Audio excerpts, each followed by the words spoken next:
And I ask that you also recall, please, Mr. Secretary, that hours before the president announced the pause, he indicated by way of Truth Social, he has a more than 50% ownership in Truth Social. It's a great time to buy DJT. That was his announcement on Truth Social. When he made that announcement and said it's a great time to buy DJT, that happens to be the symbol for his stock, DJT. I ask you kindly, and as one professional to another, Mr. Treasury Secretary, do you think that this should be investigated, the president's stock being linked to his Truth Social message, and that stock having gone up by some $415 million in a single day?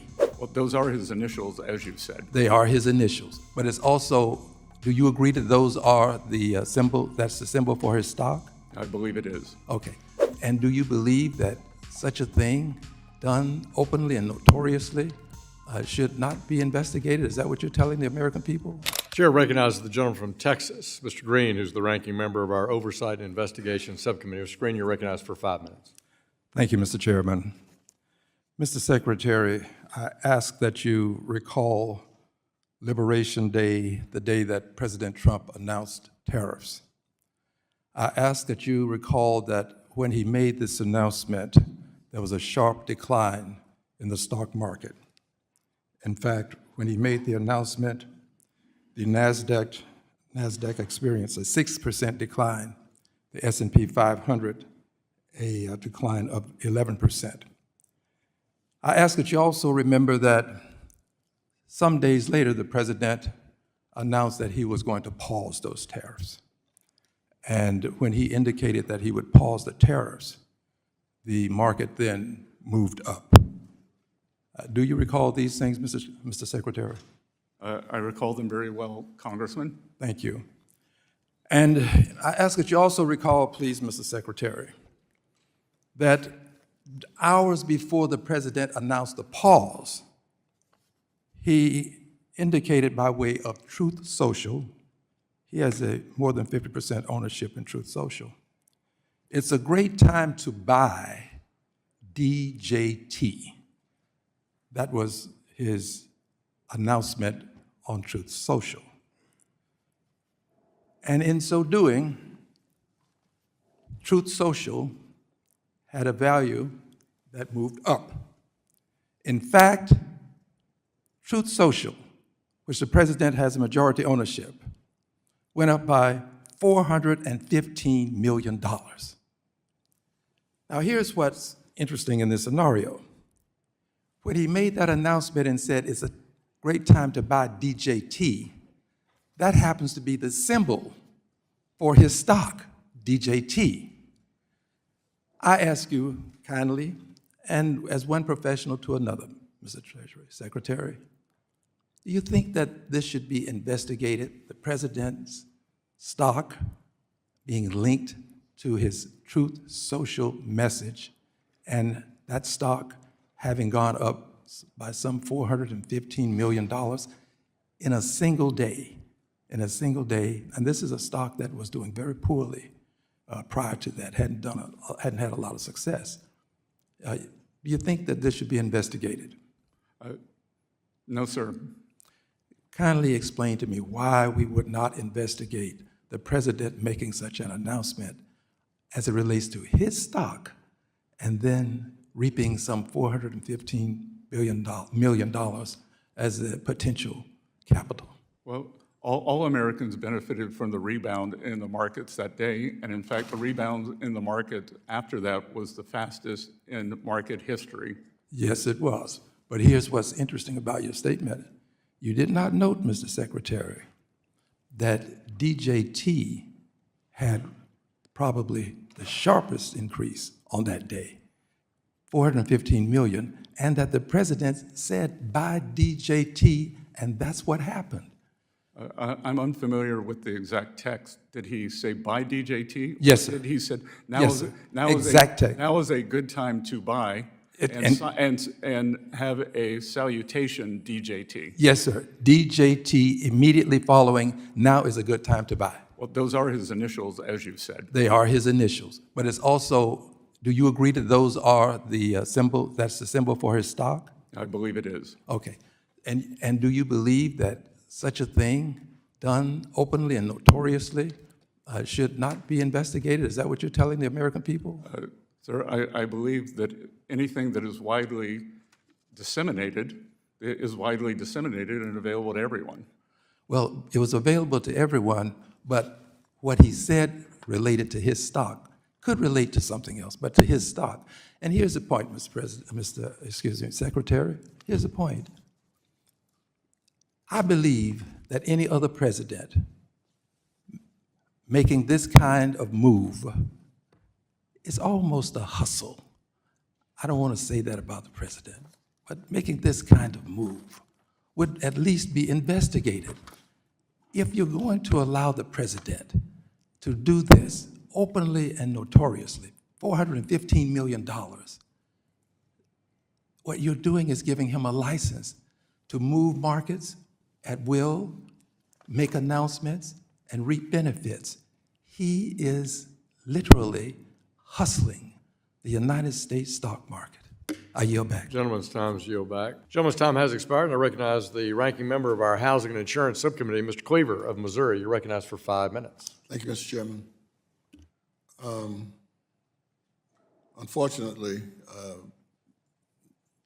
this is an embarrassing kind of a hearing. I've been on this committee 21 years. We've had all kinds of conflict. In fact, I was in here when the Federal Reserve Chair, along with the Treasury Secretary, and many others came in to tell us what was going to happen if the Asian markets, when the Asian markets opened after the collapse of the economics of our nation. And I've learned that you can't make honey and sting at the same time. The question is whether we came here today to sting or whether we came here to talk about issues that are of importance to the nation. I got a little grandson, I hope. Well, he was in school today. I would hate for him to have seen this so far. What I would like to talk about is your opinion of the dual mandate, stable prices, maximum employment. I would like to get your philosophy on that issue. Is that the creators of the Federal Reserve, and then the mandate, was that a mistake? The Federal Reserve Act of 1913, which created the Fed, and then we have morphed into the dual mandate, and the dual mandate is a very delicate balance between maximizing economic growth while maintaining the low levels of inflation. Well, so then you believe in, I'm assuming, the independence of the Federal Reserve? I believe in the independence of the Federal Reserve, but I also believe in accountability. I mean, can you explain how you put those two together? Sure, I would welcome, we've seen these cost overruns at the Fed. The Fed has the independence of the Fed is based on its trust with the American people. And the Federal Reserve lost the trust of American people when it allowed the greatest inflation of 49 years to ravage working people in this country. Mr. Secretary, so the people in the country, there was a poll or something? I mean, you're speaking of the American people as if there's some human being that had an opinion. I mean, either the Fed either the Federal Reserve is independent or it's not. Isn't that right? Isn't the logic right? That the Federal Reserve should be independent for monetary policy, and every other program it undertakes impinges on the monetary policy independence, whether it is cost overruns on a building, whether it is intruding in climate, whether it is offering political opinions. Mr. Secretary, so you, being a member of the cabinet, you would advise the President of the United States to verbally and politically interfere with the decision-making of the Federal Reserve? Well, it's his right, just as it's Senator Warren's right in September of '24 to say that they shouldn't cut 50 basis points, they should cut 75 basis points. It's the right of everyone in here, because again, there is no appropriation for the Fed. The Fed has magic money and prints all its own money. Yeah, I understand how the system is financed, the Federal Reserve, but Elizabeth Warren is not the President of the United States.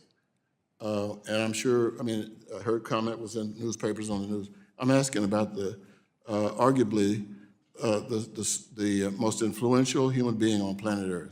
Well, I will refer you to President Biden's last State of the Union, where he said, I believe the Fed is going to be cutting interest rates. Mr. Secretary, can you tell me, please, what you advise the President to force the independent Federal Reserve to cut interest rates? Fired, and I invite the Secretary to respond to the gentleman's question in writing.